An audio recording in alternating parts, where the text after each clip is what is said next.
What's up, guys? It's Bumpkins. Today is Wednesday, April 27th. Wednesday means New Comic Book Day. New Comic Book Day means New Comic Book Call video. As always, I went down to Infinity Flux here in Chattanooga, Tennessee for another big old stack of books and a few extra goodies as well. Guys, real quick, if you are looking for a comic shop, if you don't have one or you want a better one, reach out to Infinity Flux. They'll be tagged in the description below if you want to set up a pull list and you're in the U.S. They can help you out. You can reach out to them and start a pull list, and they can ship your books to you on a semi-regular basis. They're also on the Whatnot app now. They have a couple, 2-3 shows every week selling all kinds of cool stuff. They do really fun themed shows. So they had Ladies Night one night. They had DC Silver Age one night.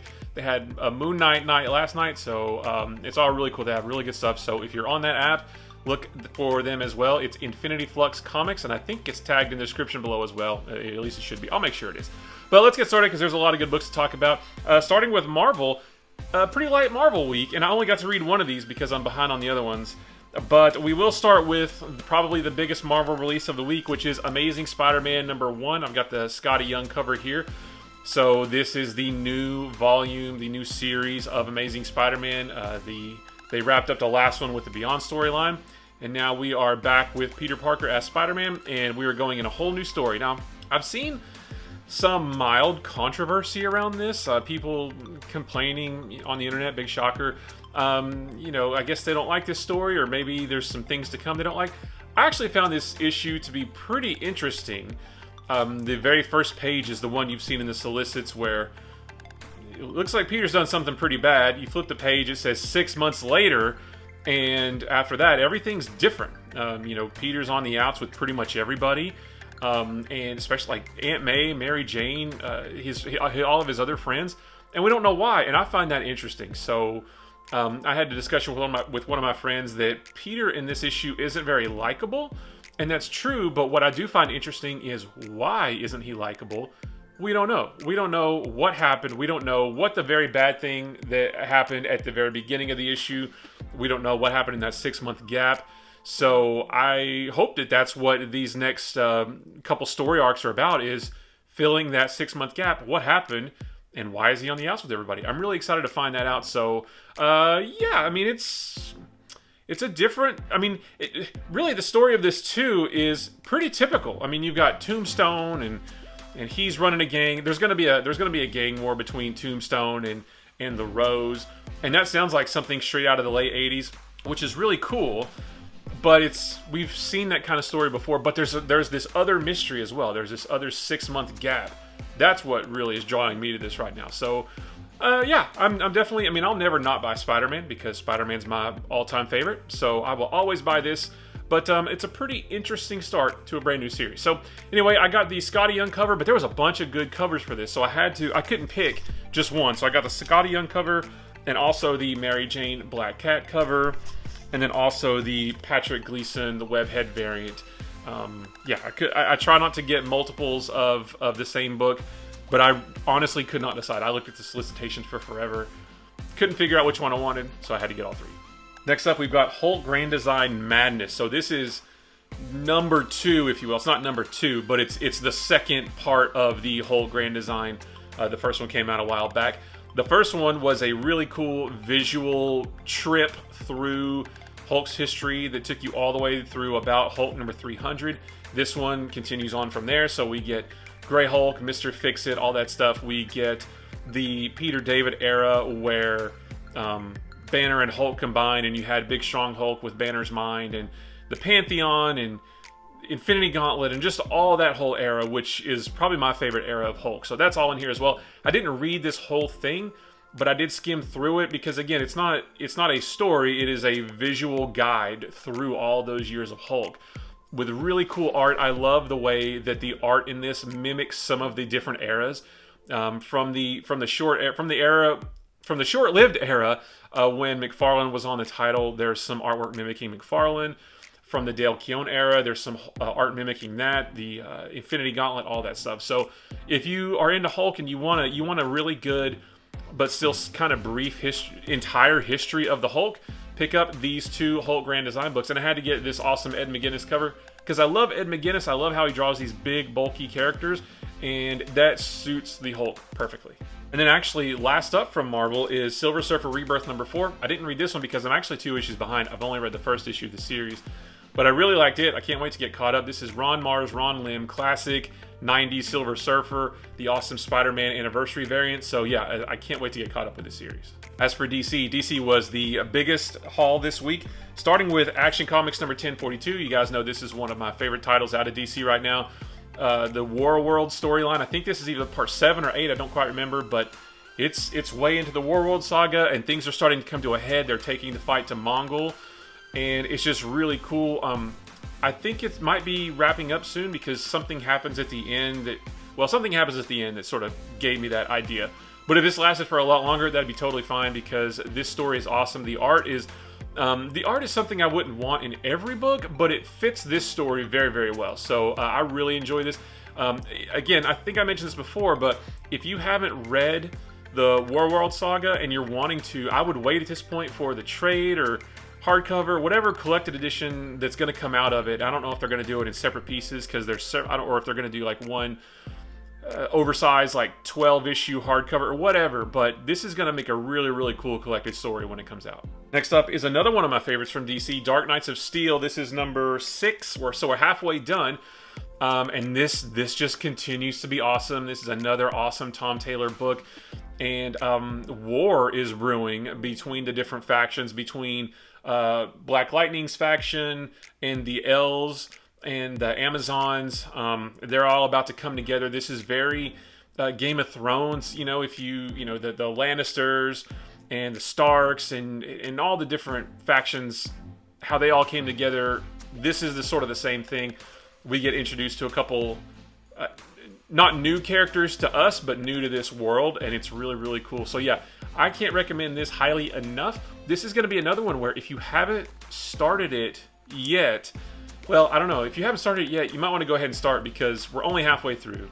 So it's going to be a while. Or if you can wait, this is going to be an awesome collected edition as well. Paperback, hardcover. I'm probably going to get them both because I really, really love this. Next up is Deathstroke #8, and I had to go with the nice Deathstroke #1 homage cover. Deathstroke #1, I think from 86 or 87. It was just a little bit after Crisis on Infinite Earths back in the 80s. The A cover for this was really, really good too, but I love homages to the classic. So this is just continuing the Shadow War storyline, and things are ramping up there as well. This isn't a very long crossover. I think we've only got maybe 1 or 2 more parts, and then the Shadow War. Is there an Omega? I think there's another bookend to this too. So things are moving at a quick pace, but it's not too quick. So we get more cool Deathstroke action. He's hanging out with Respawn. Everybody's trying to figure out who killed Ra's al Ghul. They think it was him. We know that it wasn't, but we don't know who it was. So it's a really cool mystery. This has been a really, really fun crossover so far.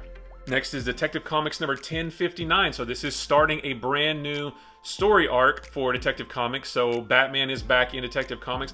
You know, and I like Batman, and it's cool to have him here, but, you know, it was fun having Detective Comics be about all the other Bat family, Nightwing and Batwoman and Oracle and the Batgirls, Cassandra Cain and Stephanie Brown. It was fun having them, and now we're back with Batman.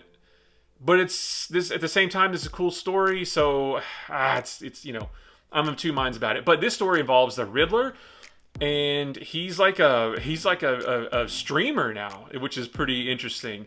And this story, it's a really interesting story because basically, I think in this story, like 4 people commit these crimes and then immediately confess to it, but they're people who don't have any kind of criminal records at all. So why did these people commit these crimes, and why are they so quick to confess and very unwilling to incriminate anybody else? Like, there's like, I did it, arrest me right now, take me in, I fully confess. But they're not known criminals, so what's up with that? So it was a really interesting story. It's a good mystery, and I can't wait to read more. Next is Joker #14. So I haven't read any of this series yet. This is gonna go in the Bat Box with all of the other Tynion era Bat books that I still have to catch up on. I Am Batman and Nightwing and Detective from that time span. So yeah, I haven't read this yet, but it should be pretty cool. I think there's one more issue in this series and then it's over. So I went with the cool B cover, but also because I've been getting a lot of Punchline covers, I went ahead and picked that one up as well just because it was really cool. Next up is one of the other big ones for the week, and I haven't read it yet because I'm super far behind on this, but Justice League 75. So this is the book where the Justice League allegedly dies, and from what I've heard, they really do die, or at least it really, really looks like they did. So, again, I'm way far behind on this, so I haven't read this. I am going to catch up here fairly soon because I'm very curious about this, and I want to be ready for Dark Crisis. But I just, I think I mentioned it before. I can totally accept if Spider-Man is doing his own thing in his own book, but then he also pops up in an issue of Iron Man, and that comes out at the same time. It's like, hey, Spider-Man's here, but Spider-Man's doing something different over here. I can totally accept the fact that they're different books, they're different stories, and they can share characters. That's fine. But this seems to be just the most disjointed I've ever seen because, like I said, Kal-El, Superman, is on Warworld. He's in the middle of a big war with Mongol on Warworld. Batman is in the middle of the whole Shadow War thing. I don't even know what the rest... isn't Wonder Woman in the middle of a big, Amazon war or something? I'm not real sure. Jon Stewart's not even on Earth. Doesn't he have, some kind of extra powers now? I don't know. So, unless there's something weird to it, and again, I haven't read it, so if you have, you might be screaming at your screen saying, oh, you're a fool, this is why it is. But it just seems super, mega disjointed. That Superman and Batman are dead, but yet they also are in the middle of their own stories over here. I don't get it, but maybe when I read it, it'll make sense, or maybe when Dark Crisis comes out, it'll make sense. I don't know. Or maybe DC just doesn't care and they're just wanting to bolster their other heroes. I don't know. I'm still interested to read it, but I just kind of hope something gets explained at some point. Next is Robin number 13. This is also part of the Shadow War crossover. I think this comes before Deathstroke number 8 that we looked at. But this is still really cool. Some really nice Damian and Ravager action in this. Still more Deathstroke and Respawn and Batman are in there as well. And they're still trying to figure out the mystery of who killed Ra's al Ghul. But yeah, like I said, it's been a really, really fun crossover. And I want to find out who killed him as well, because they tried to pin it on Deathstroke, but it's not him. And then last for DC is Teen Titans Academy number 14. This is the next to last issue. Number 15 is the last issue of this series. And, I started to read this, and about a third of the way through, I was just flipping pages because, again, I just don't care. I just don't care about these characters. If it weren't ending with the next issue, I would totally stop buying it, which is what I should do, because I don't care. I don't know who these characters are. I'm not interested. I'm not invested in them in any way. And you know what, though? I when I first realized that this was almost ending, I thought to myself, good, it's time for the book to end. And I hated saying that, because just because I don't enjoy it doesn't mean there's not lots of other people out there that don't enjoy it. So I'm sure there's people out there that do enjoy it, and for those folks, I'm sorry that it ends. I wish this could keep going for those folks, and I could just simply choose not to buy it. But it is ending. I would have stopped regardless, but for those folks who are enjoying it, I'm sad to see it go for them. So we've got a couple Image and indies as well. Gunslinger Spawn number 7. This really cool cover. I haven't caught up on any Spawn yet. It's going to go down in the Spawn pile down here, which is growing every week, so I need to get caught up. But I can't wait to get started because the artwork in these books is phenomenal.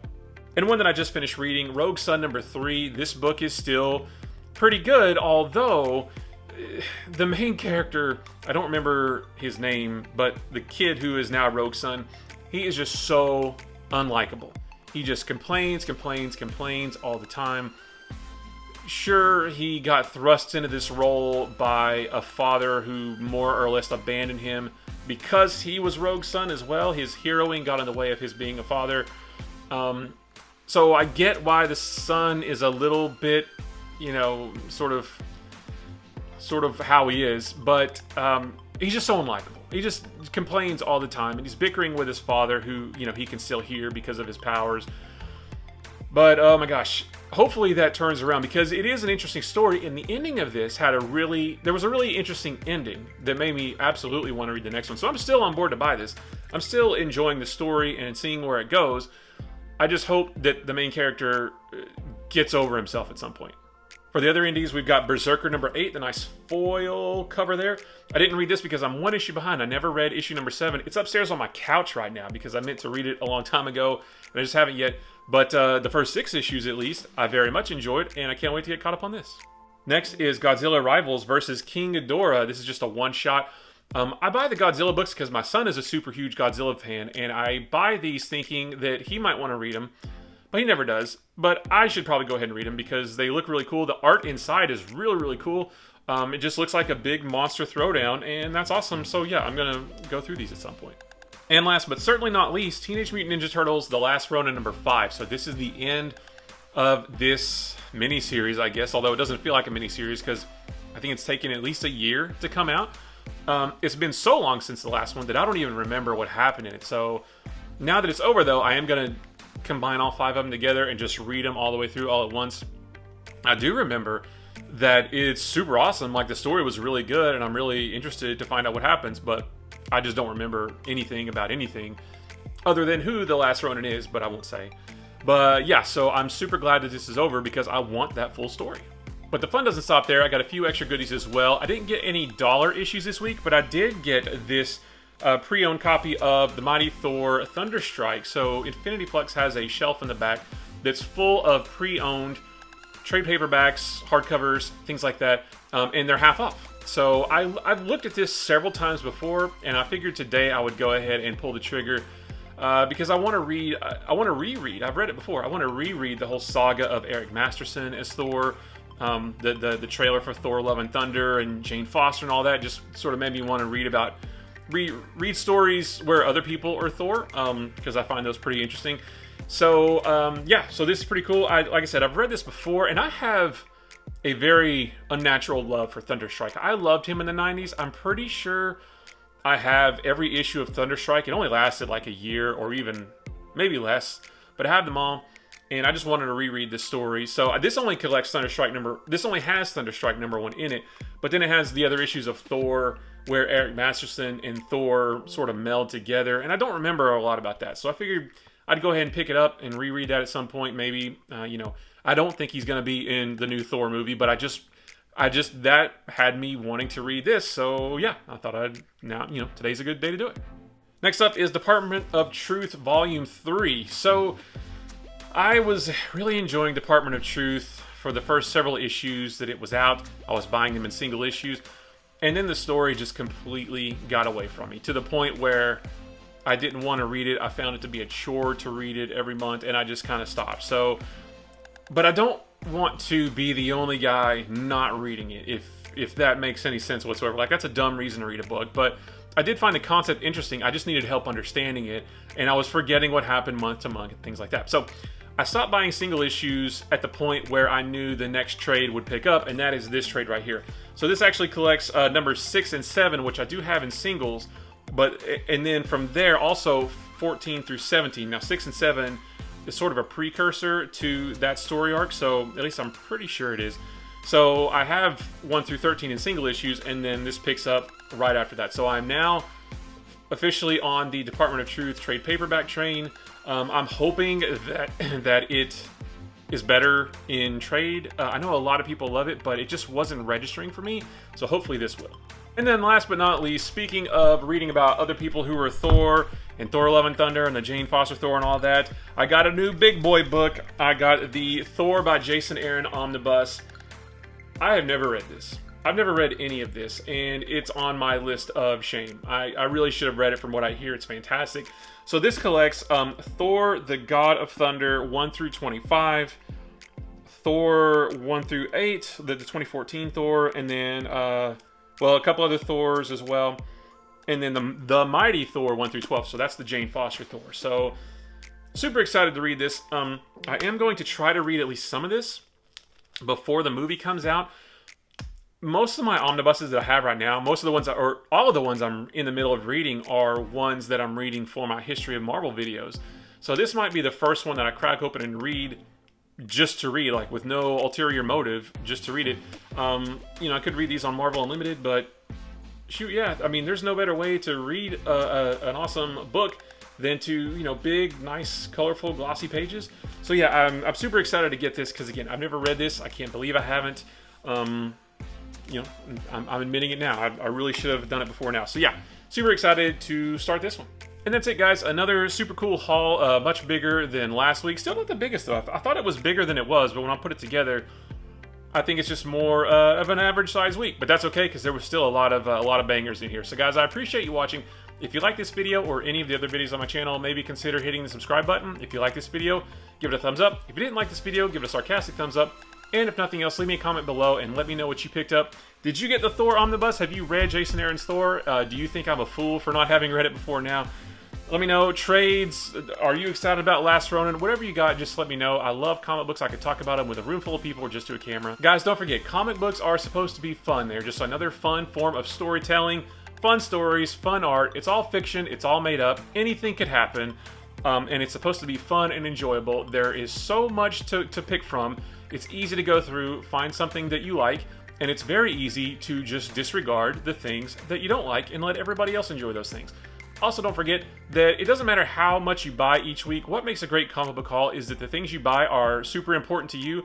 They get you really excited to go into a shop or look through Comixology or whatever. You know, pick out which books you want, go home, read them, enjoy them, consume them. Get involved in the stories, get enamored with the art. That's what makes a great comic book haul. So whether it's 1 book, 10 books, 100 books, as long as what you get is special to you, that's what makes a great comic book haul. So guys, I appreciate you watching, and I will see you in the next one. Bye-bye.